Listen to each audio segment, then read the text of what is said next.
This is something that I saw on our period away from each other. This is a praying mantis that he's sticking in the water, because what happens when you stick it in the water is this horsetail worm, or just horseworm I guess, comes out. Oh. So look at that, dude. That was in the guts of the mantis. Oh my gosh. And yeah, that was just the whole thing. How does that was even just fit embedded in the tail right there. It's a parasite. Right now it's trying to get back in.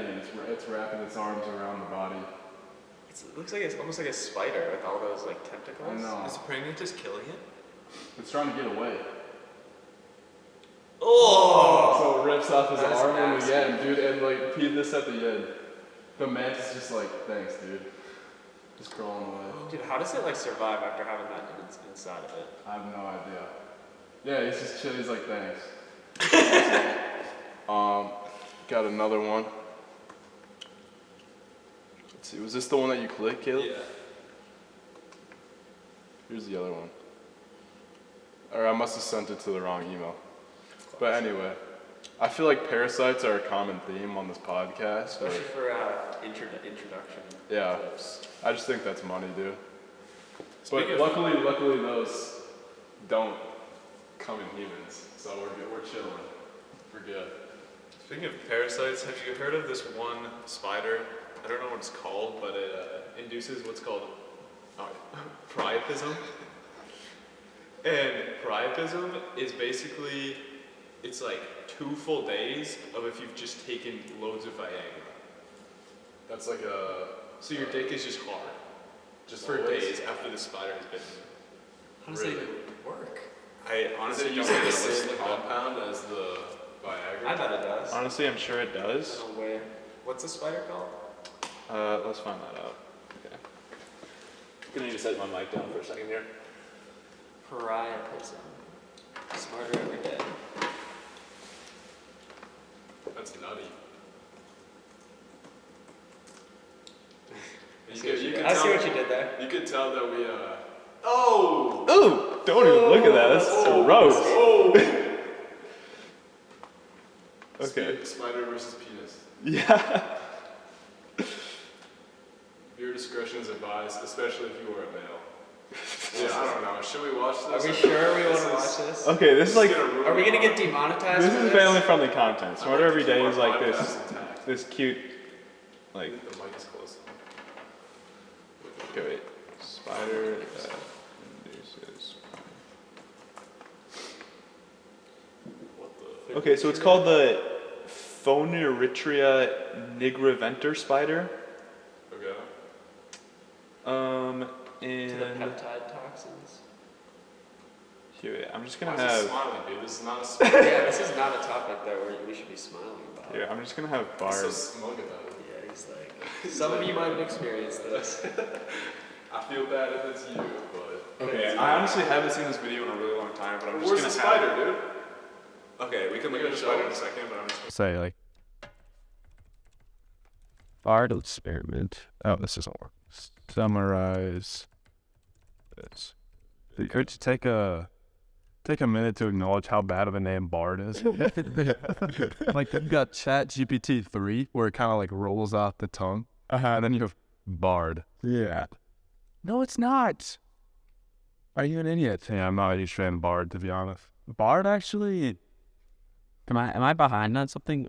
Okay, Bard is like Google's response to ChatGPT. So remember we're talking about the Code Red, where like Sergey and Larry, like the 2 founders, were like away from the company. They came back in because like the AI chat race started.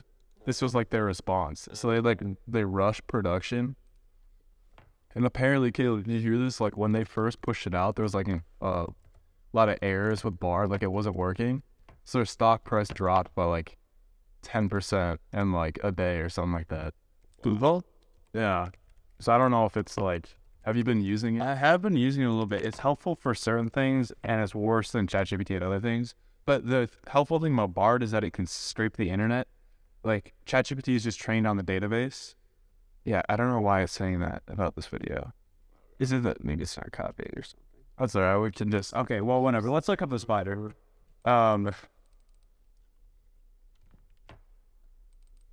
So here's what the spider looks like. I don't. It said the thing was attributed to nitric oxide, which isn't that like a thing that I'm pretty sure that's something that's in like Gives you the pump. yeah, it's in pre-workout and it like it's for like blood flow. Well, that's what Viagra is. Yeah. Anyway, yeah. Furry, dude. I don't know, but it's found in the southern tip of South America. How big is that? So like probably Argentina. That's Chile. But yeah. the Brazilian wandering spider. So anyway, that's just I was reminded of that when you brought up the Paris is it. We're actually so lucky, dude, that we don't have like any spiders like that. And Yeah, I know. The worst one we have is like the wolf spider, but you don't see those. That used to always be like my biggest fear was like, well, I would thank God we live in Minnesota because like, oh, there's like no like big predators. I feel like. yeah, dude, you know the theory about why kids are scared of the dark? Why is that? Like, were you guys scared of the dark? Like, what, like the monster under the bed, all that sort of stuff, and then you kind of get older. It's like, all right, not so scared of the dark. Like, I don't know about you guys. I still like run up the steps when you turn off the light. Not a pussy, so I don't do that anymore. But like, Yeah. Well, the theory is that like we evolved to like escape big predators like the cats and the lions and all that sort of stuff.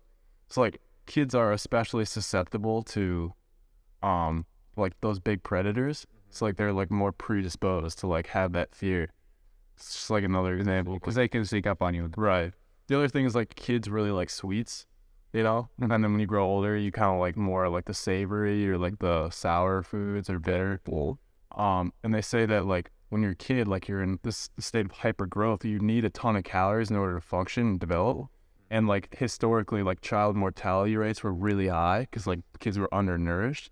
It's like the sugary foods are the best like bang for your buck. Yeah, So it's just like, yeah, it's a cool fact. that's interesting. So would you say that that's evolutionary then, like you're tasting? Because like when you're older, like generally like obesity is more of a problem, I would say. So then I think, yeah, that you probably want to, it's more beneficial to kind of like restrict your calories, like savory foods, sour foods, bitter foods are less calorie dense than. I wonder why that hasn't. Do you remember the lab in AP Bio where we tested what kind of taster you are, like how many taste buds you have on you, like super taste. I wonder how that like impacts evolution. Like if certain things are more common because the certain types were more attracted to either sweet foods or bitter foods. Yeah. Certain types were more averse to alcohol. Right. So Yeah, I'm sure there is. There's also like genetic variability, I think. Like people try and push like, oh man, like Atkins diet is the way to go. Or like vegan diet is what you need to do. Carnivore, keto. It's like, dude, we know that I have like roots to like Mediterranean, like, because you're Italian. yeah. Which is like, makes sense that maybe like the Mediterranean diet, like what they've been eating historically for like thousands of years, or like if you grew up in like Iceland or like a more northern climate, that's gonna be a different set of foods than if you were in Africa, or like we each like evolved to survive on different foods. Like that goes back to like lactose intolerance and all that. Like if you historically evolved to be with cattle and domestic animals, it would make sense that you would develop the tolerance for that lactose gene. But like I think that you can't just push one diet, you know? Yeah.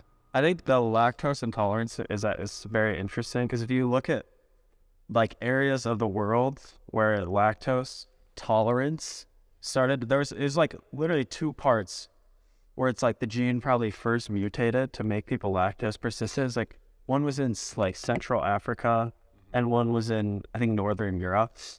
So like generally, like we live in an area where there's probably a lot of settlers from like Europe and with Northern Europe especially. So something like lactose, I feel like almost everyone I know can have lactose. But then you go to even like somewhere where it maybe has more like Asian descent, like either California or like in Asia, it's like 90+% of people are lactose intolerant. Yeah. It's crazy. Yeah.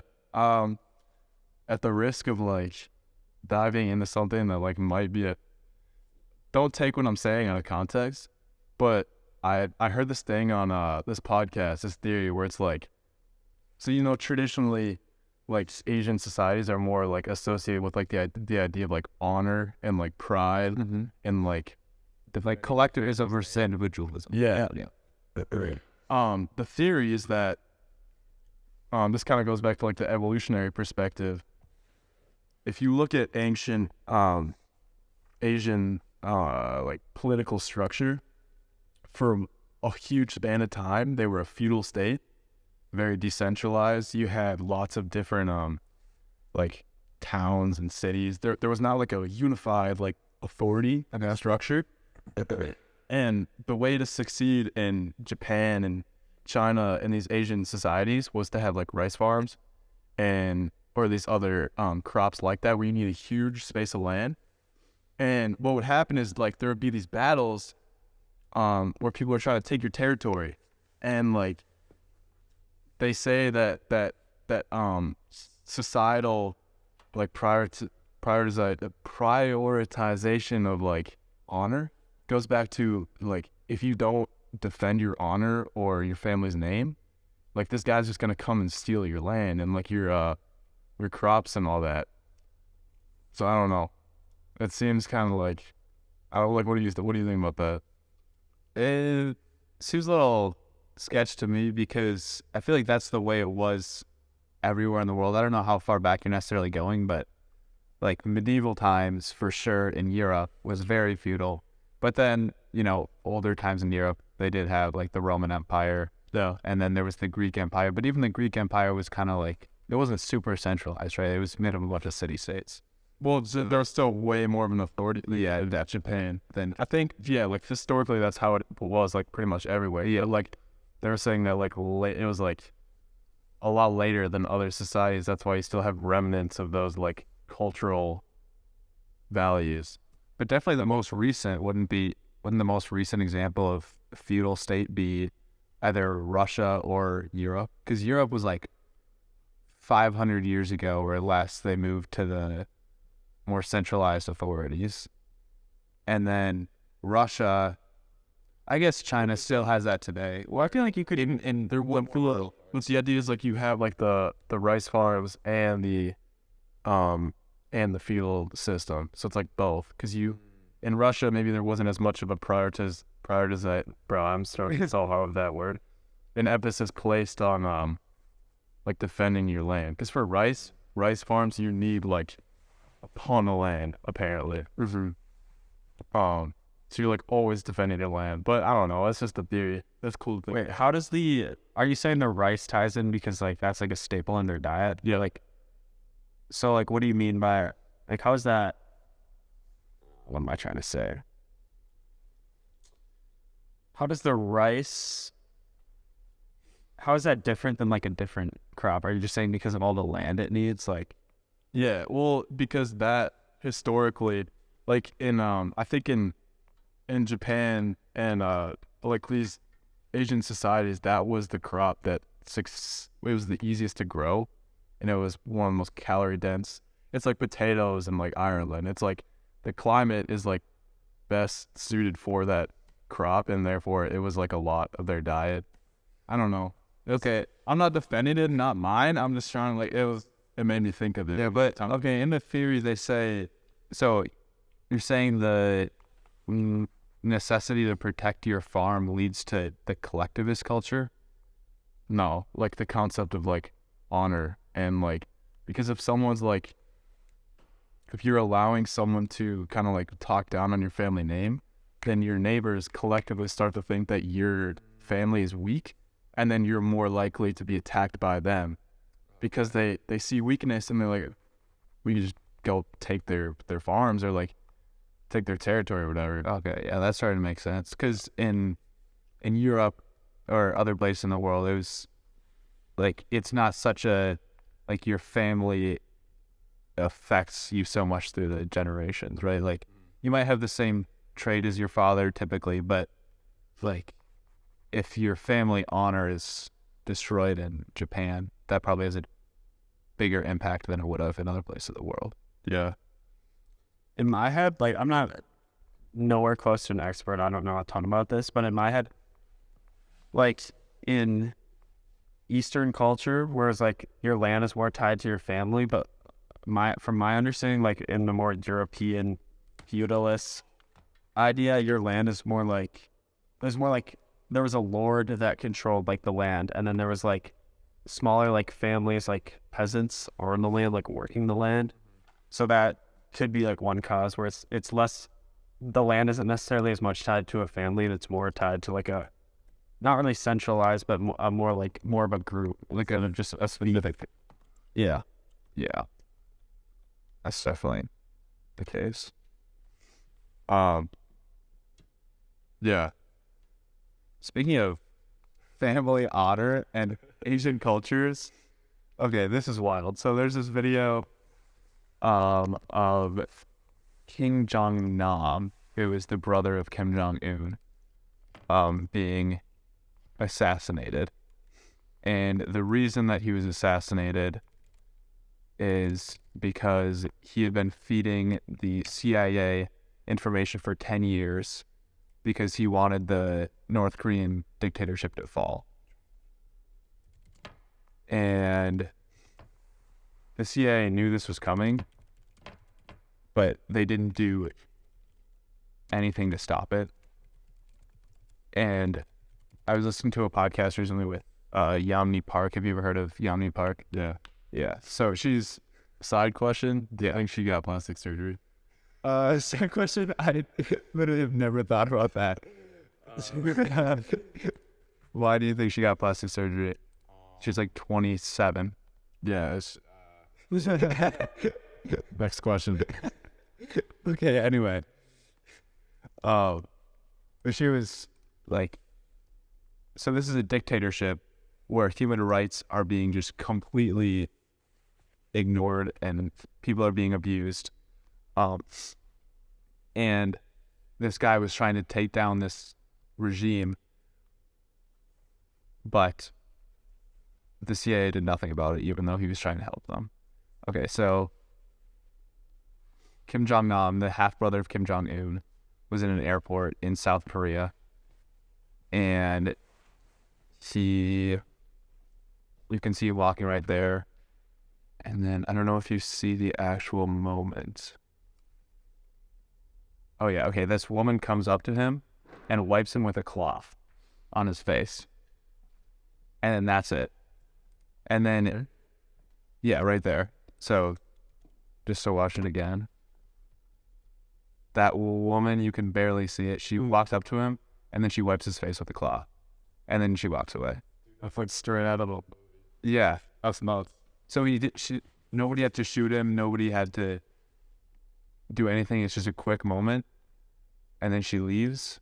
And then here's Kim Jong-nam talking to the security. He's like, he told them that he just had his face wiped with a wet cloth and then he felt dizzy. So then he's taken to the medical center, but there's nothing they can do and he dies. Was it like a poison? Yeah, there was poison on the cloth. Dude, that's not so bad. It still exists today. Apparently there are like videos on YouTube of like slick slave auctions still today too. Like there's a bunch of stuff like this where it's like, you wouldn't think that in like 2023 this stuff exists, but it does. Yeah, it's wild it's allowed to happen. Like, have you listened to any of the podcasts with Yamni Park? yeah. And there's some controversy I've heard around whether or not she's reputable or not. Because if you think about it, if you're in a position like her, you have every incentive to like dramatize and like kind of make it seem more like of a story than it actually is, because who's going to verify you, right?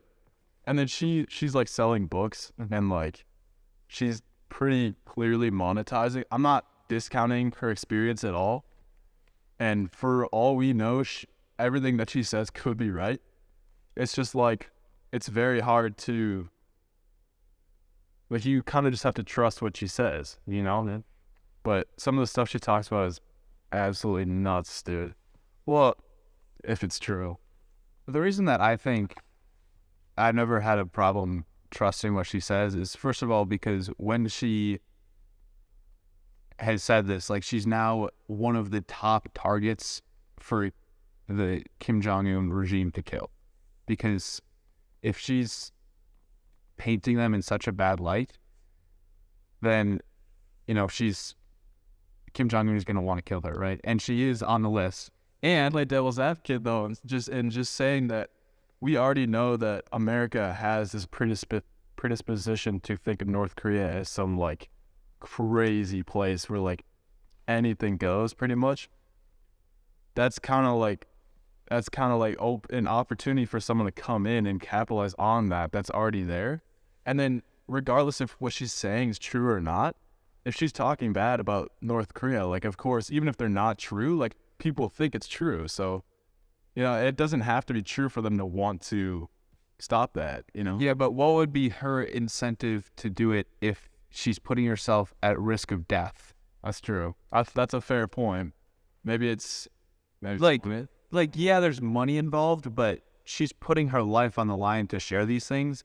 And when she talks about it, I mean, like, you can fake this, but she seems so sincere about what she's saying in terms of, like, the necessity for America to be doing something about this. She talks about the human rights abuses that are happening there in North Korea and in China, because China is basically supporting the entire regime, and, you know, human rights abuses that are happening elsewhere, and then what America should and needs to be doing about it.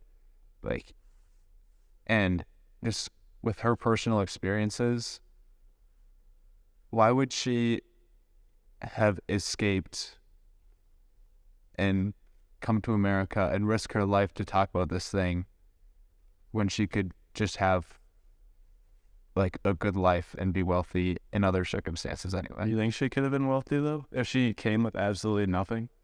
I mean, she's not gonna get like a college education, dude. Like, if yes, we're of that age, like, no, she did get a college education. I'm not sure if it was before or after she started, like, being public about it, but when she moved to South Korea, so first of all, she got out of China by being sold as a sex slave, or she got out of North Korea by being sold as a sex slave to China, allegedly. Okay, allegedly, according to her story. And then she managed to get out of that situation basically by what? You're just doubting the story so hard. I'm just playing devil's advocate. Okay. I didn't say if I don't believe her or not. I'm just remaining skeptical. Basically, she managed to buy her way out of that by ingratiating herself enough to her owner, and then she was able to get. Wow, that's a word that I've not heard used. Just whip it out, not too loudly. Okay. And so she managed to get to South Korea, where once she got there, she had the education of like a 5-year-old, even though she was like, I don't know, 18 or something like that.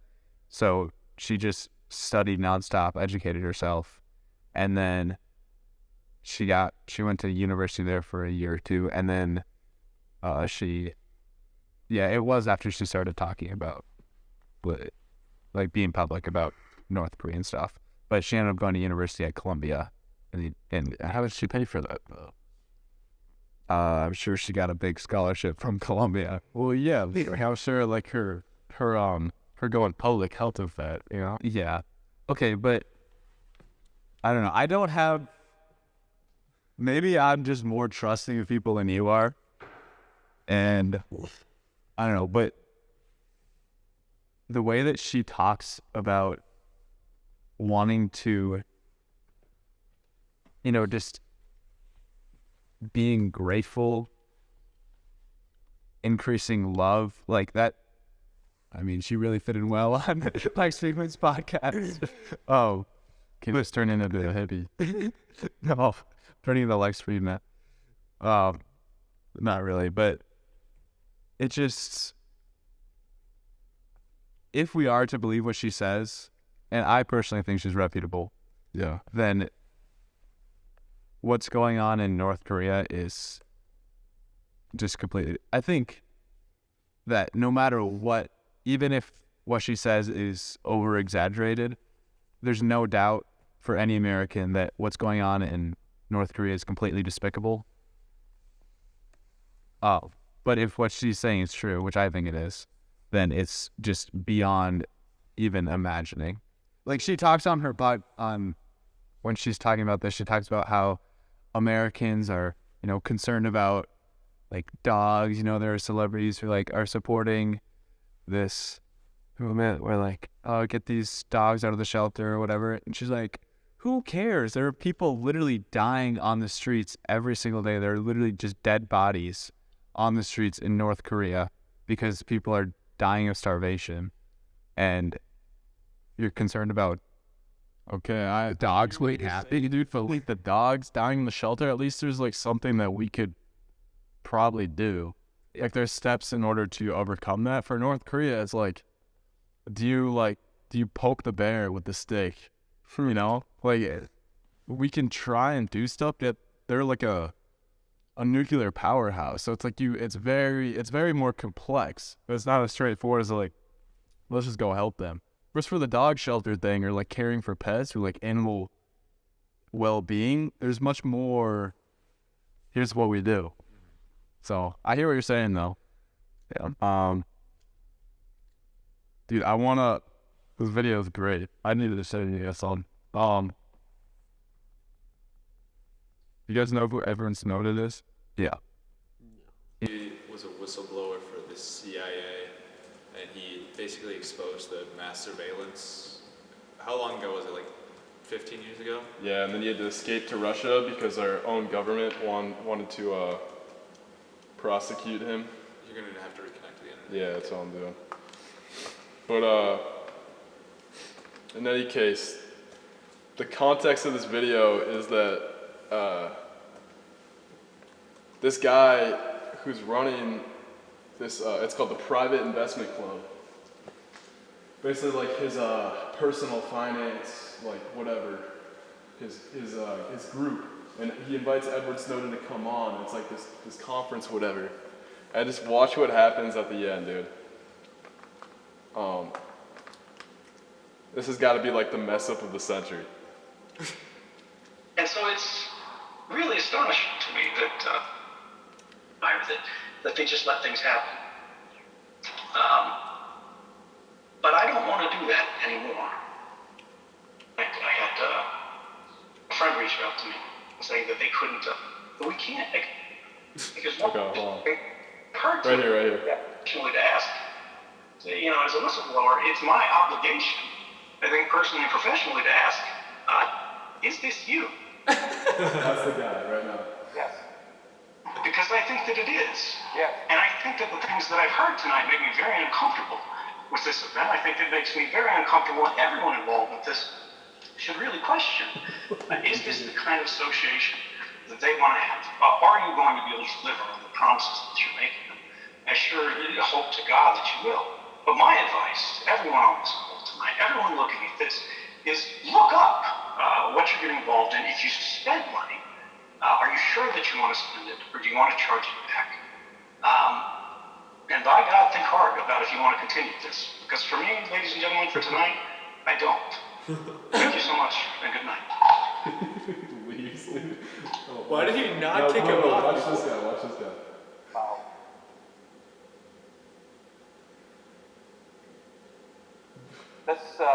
Let's take like a few minutes break, and I'll be right back, and we'll go over this. I'll go over the whole thing with you guys. This is totally unexpected, and I'm so sorry that this has happened. A lot of times, same things like where somebody writes something, and these are the same stuff that a lot of people do, where there's a headline where people look at, and There's thousands of I'm people so sorry on to this see that you have chosen to do that. So I just need 5 minutes, and I'll be right back. Thank you. Dude, here's the thing. I feel like if you're that guy, you can't like just kick him out of the call or something, like, because that makes you look even worse. Yeah, so if Snowden didn't leave, like, I don't know, he's in trouble. But like, he's obviously like stammering, like, Yeah. did you understand what he said? Yeah, Barely. like, yeah, like barely English. It's just like, he was running, like it's about finance. Why do you have to invite the best whistleblower in history on your what? What are you thinking, dude? Did this thing, end up being a Ponzi scheme?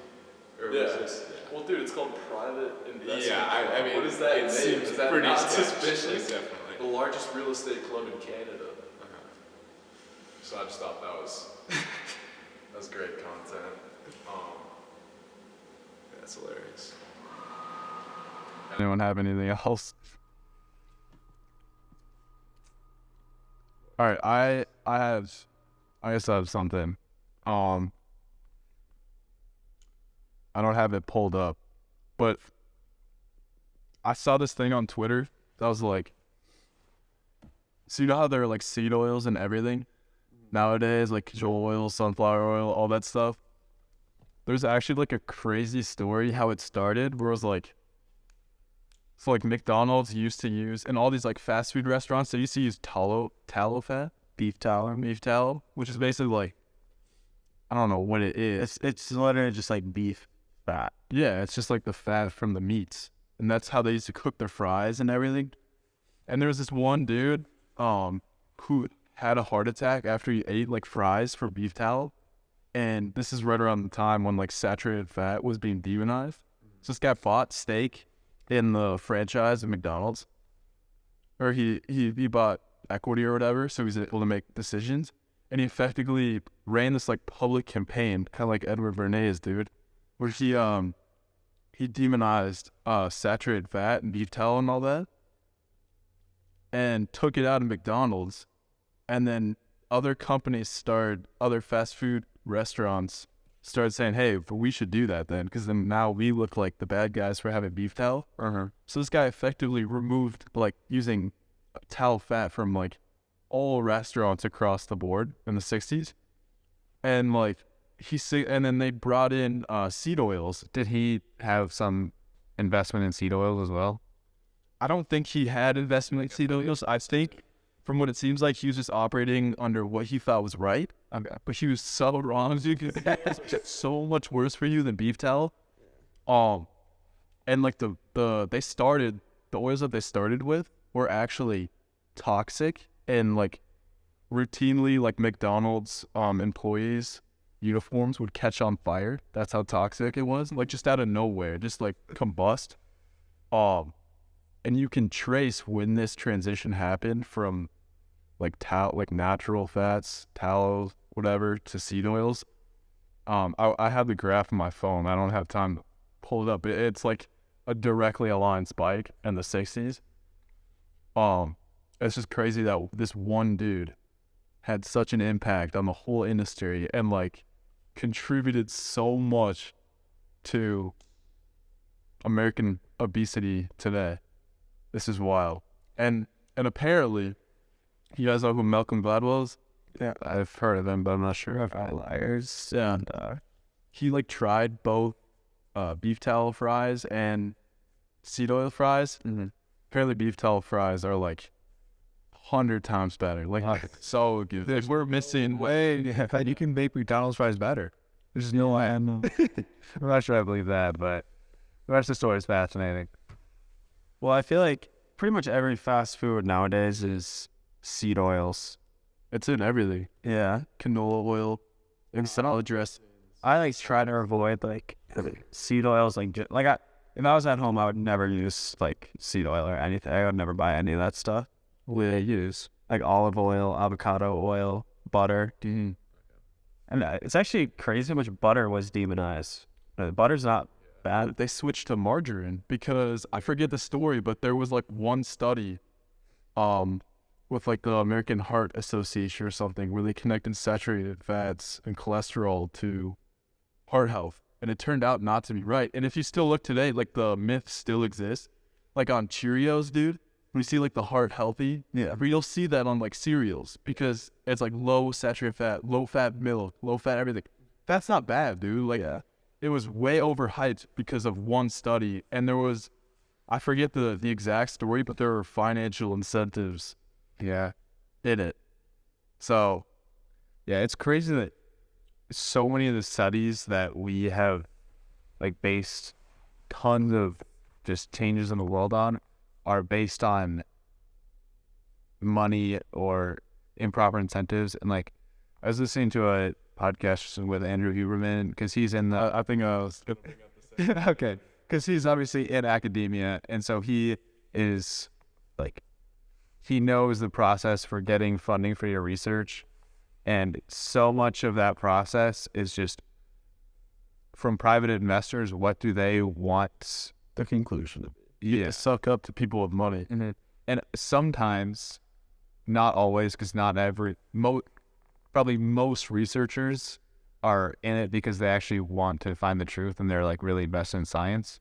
But there are some researchers who will just literally falsify data or throw out crappy data so that it shows the conclusion that these people want to see. And so then they'll get more funding for their next research project. And it's just a demonic cycle. We forget that science is conducted by humans, and humans are humans. And like we like to look up the science and like as this thing that like can't be touched, and we try to make all our decisions around science, and that's like how our society moves forward. But yeah, like, did you hear the thing about like the Alzheimer's?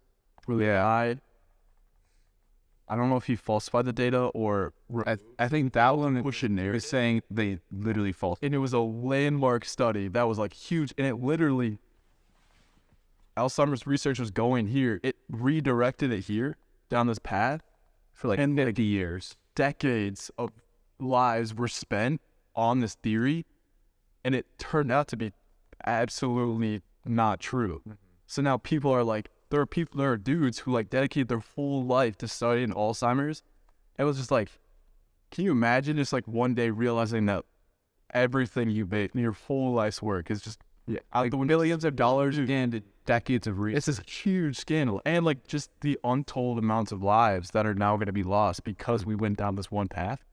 Like, imagine if we spent 50 years researching the correct way to treat Alzheimer's, and then, like, by now, maybe we'd have a much better understanding of what we can do about it. But as it stands, like, we still don't know a lot. On one side, Yeah. I think there's so much power in that. It's crazy.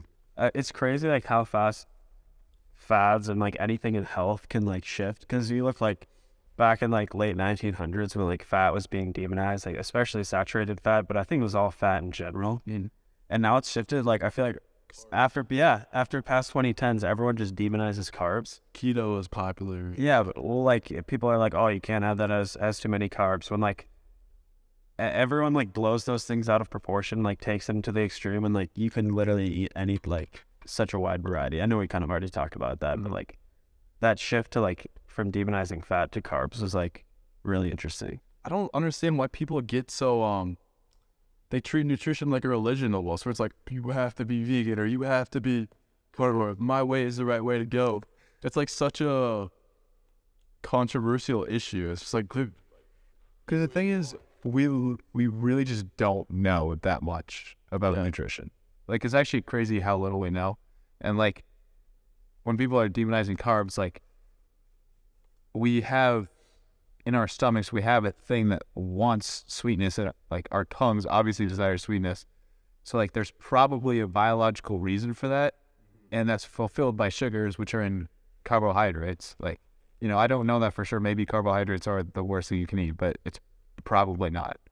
I think my philosophy is just like try to eat all foods that you would eat as a hunter-gatherer. Like, just, I don't know, like, do what works for you and don't try and push it on everyone else. Yeah, that's what I was gonna say. Is like, so many people are like hell bent on like forcing their diet or whatever. Like, you have to have this. This is the best thing. It's like, why do you care? Like, it's not what they're eating isn't affecting you. It's like you just need to like worry about yourself at that point.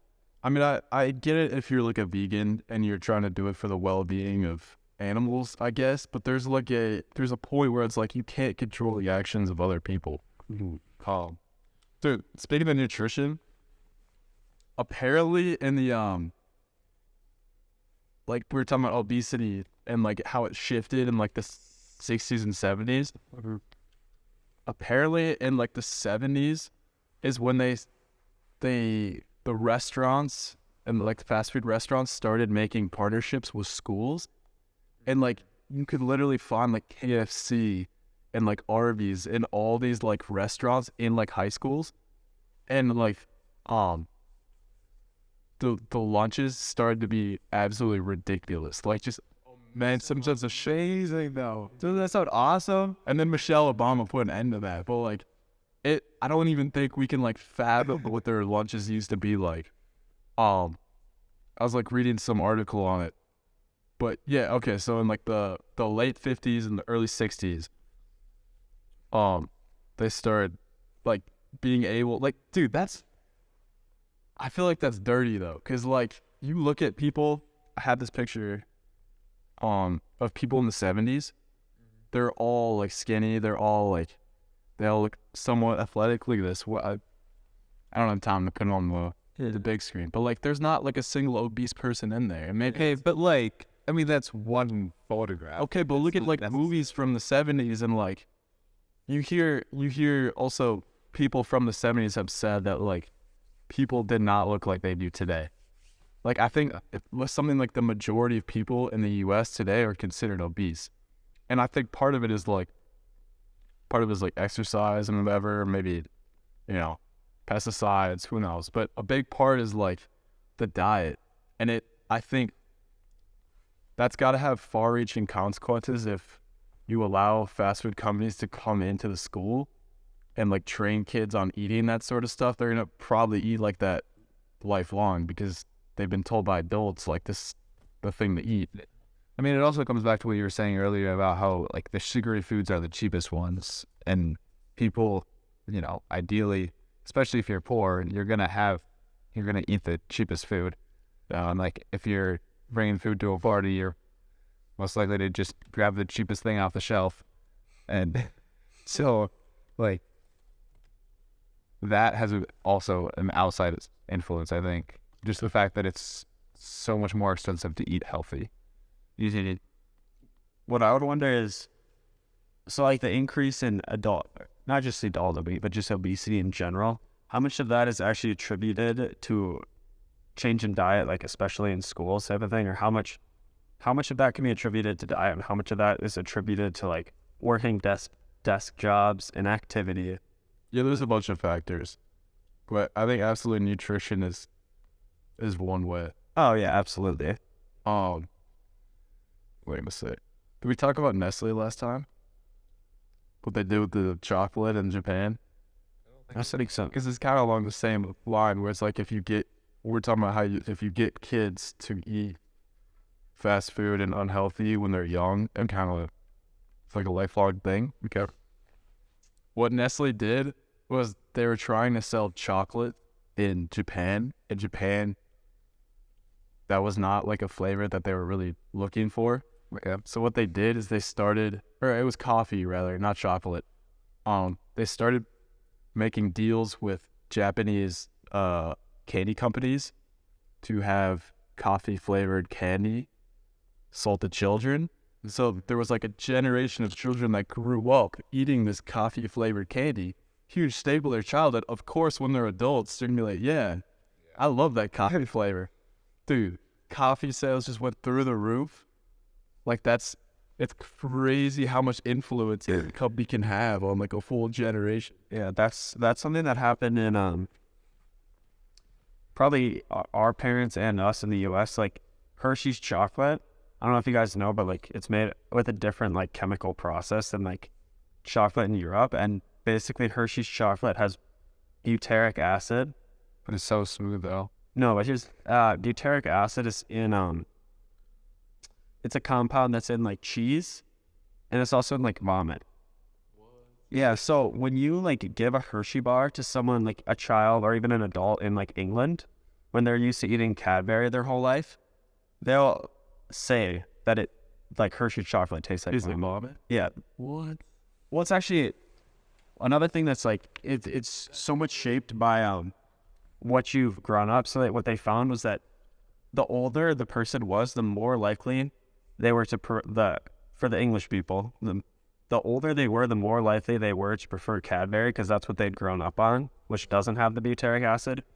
And then they like blindfold tested children, which like haven't had as much experience having both types, and they actually preferred Hershey's, which has like the objective like vomit taste in it. That's because Hershey's like, I know. I think it's so smooth. no, but it's interesting you say that because like with like a lot of people like describe it as like a waxy texture, like when you put it in like the fridge and it's like kind of got that crispy like snap. Like that's something that I really like. But like Brits, since they're used to eating like the creamy Cadbury or whatever, they like strongly dislike that texture. It's just like interesting that we prefer that so much, even though, and they would say like, oh no, that's a bad quality. Yeah. That's crazy because you would think of like something like liking snap and chocolate or like crunchiness as like an objective thing that just everyone likes. Like, everyone likes crunchy food. It's like weird. Like, that makes you think about like nature versus nurture and how much of our choices that we think that we like is just our culture, just like. Well, especially with something like a dessert like chocolate, where like the only purpose of it is like pure enjoyment. Like it's like arguing like this is better because it has objectively better ingredients. Like if you enjoy something else more, like it doesn't matter what's like the whole goal of it is just enjoyment. So you just eat what you like. All right, let's dive into AI. How much time do we have? Like 10, 15? 15. You guys heard about the, GPT-4 just released, and so it's kind of big. So we have, on one side, this huge movement towards, I don't know about you guys, but I feel like it's really accelerated. Just yeah. Well, okay. So in November was the first time that we had like any experience with this as like a, in the public, right? And you were the first to tell us about it.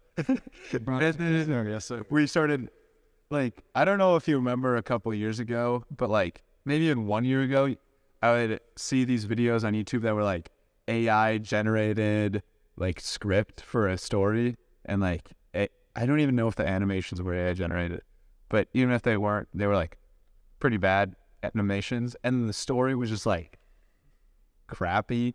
It was like not good. It didn't make a lot of sense. The dialogue was chunky, but then all of a sudden AI just makes this hugely forward in the public with ChatGPT, and then now whatever you're gonna say, Roland. So did you hear about the open letter with Elon signing it, Steve Wozniak, all these guys? They want to halt it for a little bit because it's just moving so crazy. Dude, GPT-4, they say, is gonna be, it's not about like the capabilities of GPT-4. It's the ability for plugins. Have you heard about this? They say that GPT-4 is like when the iPhone first got the App Store, because it allows these plugins. So basically what it's doing now is like it's allowing these different companies to plug in and use GPT in a way where it's like you could tell. I was watching some guy, he connected it to Instacart, Instacart, and then he's like, he goes, yeah, I want to make a pizza, can you like order it for me, whatever, or like find me a pizza recipe, finds it on Instacart, has all the ingredients and like times, and he's like, yeah, order that. So then GPT goes into Instacart, orders it, gives you all the info. Like it's more integrated with like each company, so it opens the opportunity for all these different companies to connect their stuff with GPT, so then GPT can actually go and use it. Yeah, I've already noticed that. Like Duolingo came out with a thing where they have integrated with ChatGPT, where it's like you can improve your language skills. Quizlet, have you used the Quizlet one where you can like help study vocab terms by chatting with the GPT module? Reddit, I haven't seen that one, but okay, Reddit has one, and it's just like all these companies are using it. It's just crazy. I saw. Well, do you know who Sam Altman is? Yeah. So he's the one who is the CEO of OpenAI, and he was on Lex Fridman, and he asked The question: do you think that GPT-4 has reached AGI, artificial general intelligence? And the fact that he's asking that, like, at this point, it probably isn't there. And honestly, we can't really know for sure, but it's very unlikely that it's able to really think for itself or come up with new ideas rather than just imitate what humans have already done. But like the fact that they're already asking that and we're just on GPT-4 and it's less than 6 months. Dude, GPT actually started like happening just like in November. Like you were Yeah, saying. like it hasn't been 6 months since ChatGPT was released, and they're already asking those types of questions. And it's coming from the CEO of OpenAI. Like it's unclear whether this has a mind of its own. Dude, when he went on That's Lex, insane. did you watch that? Yeah. He almost seemed like a little like Nervous about it. no, like like pessimistic almost. Like he had like the classic business PR, like this is our goal. We just want to ensure that like AI is a service to everyone. We're gonna follow regulation, but there was like some undertones of like, bro, this is like, this could go down. No, yeah. Well, I got the impression when I was listening to that, like, this guy, it doesn't seem like he knows what he's doing, and he's doing everything that he can to make the world a better place with this technology. Like, it seems like they're just trying to push it out as fast as they can, and that's what the letter is about with Elon Musk and all these other people signing. It's like, it seems cool to just constantly be increasing technological capabilities, but very, very soon it's possible that we have like this science fiction type of problem, and if we don't stop now, like, how are we gonna face that? We don't have any idea how we'd face that if it happens. Dude, it's like if you're hiking with your buddy, just you guys out in like the Alaskan wilderness, and you're pushing far ahead, and like you're losing your buddy in the back, and he has all the supplies, like the tent and like everything to cook. Like, dude, we need to wait until like regulation can fall, because I don't know if you guys watched the Twitter or like when Zuckerberg went to talk to Congress, and some of the questions that they were asking Zuckerberg showed that they lack like basic knowledge of like how even just like social media companies function. Yeah. Like, dude, this one Congress dude or lady, it was like some old woman in her 60s. She's like, so how does like Facebook make money? And he had to walk her through how they like, and she just wasn't getting it. It's like, dude, we don't understand that people in Congress are typically older and they lack knowledge of this stuff. So we need to like make sure that our regulators like understand it, number one, and then are able to like enact regulation before. Otherwise, it's gonna go down. The crazy thing about AI is not only that regulators don't understand it, but the people who are creating it don't even understand it necessarily. Right. Like, people are talking about how we need to do research into how ChatGPT works and how these programs, LLMs, large language models work, and it's like, yeah, that's crazy because we created it. Humans created it, and the humans who created it don't really know how it works. Don't know its capabilities, don't know if it can think for itself. Like, that's insane. Kind of like what Roman was saying, how you're saying like in Congress, they don't like understand, like that's how Facebook makes money. Like that's something from like a long time ago, and like the fact that people still don't know that. Facebook's been around for like at least. Yeah, and that's something that happened with like, you remember like the big crypto boom in, what was that, 2016 or something? Yeah. And like, they're bringing in like these, I think it was like the owner of, Binance or whatever, he was in the house or something talking, and people were asking like these questions about crypto, and like that is like definitely a complicated subject, but like that's like a big thing that you need to like, what's our stance gonna be on it, and to like not even have a basic understanding like shows that like you're not really like, you can't make laws about that if you don't understand it, and I think the same thing's gonna happen with AI. 100%. But at the same time, laws do need to be made. Yeah, because I 100% agree. So we need to make sure that those people in power like actually are able to understand it. Dude, one industry that I think is gonna see some change in regulation is the music industry. Dude, just watch this. Notice that I It's sound like absolutely Kanye West. No, Yeezy didn't record a voiceover for me for this video. I didn't learn how to do impressions. This is AI. So let me come back to my original voice for a second because this is crazy. Today on Metaverse, I posted AI Kanye covering popular song. Here's an example of him singing Day and night. Whoa, I toss and turn, I keep stress in my mind. That's clearly crazy, and I started thinking, what are the implications of this for the music industry? Now all you have to do is record reference vocals and replace it with a trained model of any musician you like. So basically what he did is he got Kanye's voice using some algorithm, and then he recorded his own voice, and then Easy Kanye, Weezy, Southside of my Chicago, gosh. life ain't easy. Oh, praise be the Lord, Jesus, Donda, please rest easy. Alright, let me cut it there. Yeah, that's totally sound like Kanye. You can't like there's a little auto tune, but like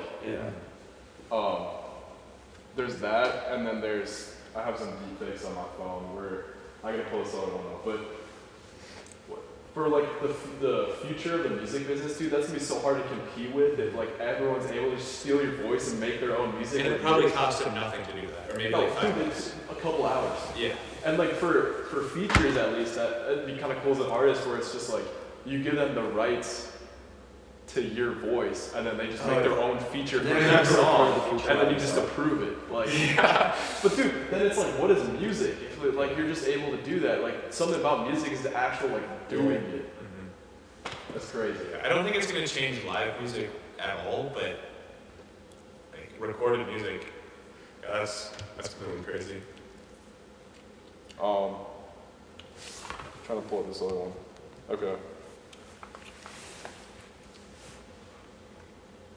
Dude, my phone just died. You guys got anything else? Yeah, if we're on this topic, so remember how a few minutes ago I was talking about these AI generated videos from like a year ago, where it's kind of like it doesn't really, the storyline is crap and the it was connected to I the phone. know, yeah. Okay. It's turning on right now, though. Okay, I'll just show the video on my phone. Okay, well, there are new AI generated videos, and this one is like, so 1 year ago, it was complete crap, and all of a sudden it comes up with this.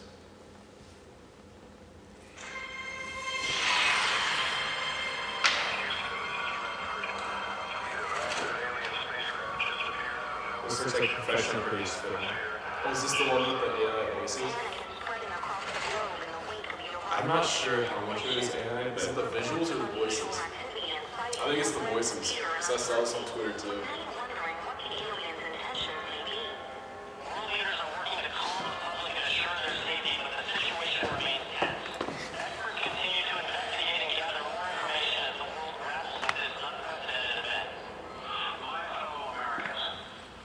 okay, so that's enough, but like, yeah, so Joe Biden's voice is in that, and it's just an incredible looking You might notice that I film. sound like Kanye West. No, Yeezy didn't record a voiceover for me for this Crazy. video. I was also trying to use this 11 Labs thing to get Morgan Freeman to record a audiobook for me. Because I was like, the audiobook that I was listening to didn't sound very good, and I was like, that'd be so sick of Morgan Freeman to do it. I stand before you not as an expert, but as a concerned citizen. One of the 400,000 people who marched in the streets of New York on Sunday, and the billions of others around the world who want to solve our climate crisis. As an actor, I pretend for a living. I play fictitious characters, often solving fictitious problems. I believe that mankind has looked at climate change in that same way, as if it were a fiction. As if pretending that climate change wasn't real would somehow make it go away. But I think we all know better than that now. Dude, what? Yeah, that's incredible. Absolutely what? That's scary. Yeah. Like, it's already, we were talking, like, I remember in, like, September, we were like, dude, what if someone could steal your voice and, like, call people and, like, you wouldn't know if it was you or not? Like, how do you tell? Yeah. It's, like, already here. And then 3 months later, we're like, oh, the And it's not like technology. it's hard to do either. Like you have Anyone these can random do it. people making YouTube videos Yeah. with the president's voice. Like I don't exactly know like how difficult that is to It's like. super easy. Yeah, it's like Especially if you pay for the service. yeah. So it's clearly it's very accessible too, and that just Yeah, makes you wonder. Absolutely. Like this 11 Labs thing, there's a free version, and the free version is kind of okay, but then there's the paid version, which gives you like a professional sounding voice, like it's an exact replica, and I'm sure that's what this guy used, and it's incredible. There's a, well, we'll save it for next time. But there's this video of Huberman and Joe Rogan. Have you seen it? No, I don't think so. This company took it to like sell their supplement, and it's literally just a conversation with them, and it looks legit. Their mouth is moving perfect, and it's like Huberman basically putting people on a supplement. Oh, And they, like, wait, go I on feel like it. I've got ads for Scary. that, Dude, yes. And I'm like, that doesn't sound like something he would like promote. Yeah, and it Oh like my gets you for a gosh. second because it sounds identical, That and is it's like they're wild. taking advantage of Huberman's status, Credibility. Joe Rogan's Yeah. influence, to sell a product. Dude, we're in Oh for my gosh. trouble, dude. Well, remember when on one of our first podcasts we were talking about the Google podcasts where like they put like Steve Jobs on Joe Rogan? Yeah, Remember that? And it's like back then that was like 4 that was months only ago. like a but month ago, dude. No, that was like 6 months ago. No, but that was it was like not. that was like super incredible that they could do that, and it was like Now it's like only that's using nothing. these supercomputers. Yeah, but now like anybody could do that in a minute. I don't. This is like something that we're gonna be dealing with until like we die. Dude. Yeah. Like it's. Yeah, I think It's gonna get so 2022, weird. 2023 is going to go down as one of the most, like, one of the years where just things changed because of all the innovation with AI. I think being artificially like literate in artificial intelligence is gonna be such a superpower for us. Like even if you don't know like how to code it, understanding how these things work, and like it's gonna be because otherwise you're just gonna get lost in the. Speaking of and the wave. not knowing how to code it, I guess we can close with this. There was a tweet from Andrej Karpathy, who is he works at OpenAI. He's one of the leaders. He used to work at Tesla. And he tweeted recently, thank you. He tweeted recently, the hottest new programming language is English. So you're not going to need to know how to program because there are tools that can just do it for you. You just need to type what you want, and then it writes the code that you need. I've seen videos where the guys like just create me this app that does this, and then it'll just go code it for you. That's incredible, especially with GPT-4. Like you could already do that with ChatGPT, like GPT 3.5, whatever. But what's GPT 100 gonna look like? Yeah. I feel like, well, like with the thing with plugins that you talked about, there almost is less of a need to keep advancing it because it's almost like open source now to the point where like anybody can repurpose it for like whatever they need. Because I feel like with the first like 3 or whatever iterations, you were kind of limited in what you could do with it based on like what they wanted to allow it to be used for. But now that there's like, you can develop your own plugins, like you can kind of do anything you want and they can't really limit it. Yeah, that's crazy. I think Sam Altman has so much power in where our future goes. And the guy's not even monetizing it. He made a decision not to make any money off OpenAI. It's going to be like a $10 trillion company. Yeah. He's not going to make a penny. But it's crazy, dude. Him and Elon are just like the overlords that are just Is Sam controlling Altman everything. somebody you trust with that? I don't know, Like dude. after that podcast, I'm not sure. Like that podcast didn't inspire trust in him for me as a person, as a leader, you know? Yeah. So that's kind of scary, but we'll end it on a scary note. Yeah, we'll close it off there. Very spooky. Thank you for watching. Don't forget to say your prayers and may God bless you. Who are you saying that to?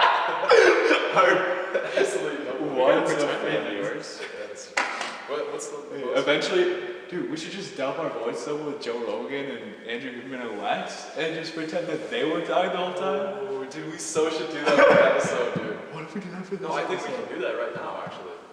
If we just use the left eye. Oh, yeah. Yeah, the computer kind of died halfway through, so we No! we're like half of the audio. Oh. Are you trying to airdrop it to me? I'm going to airdrop it.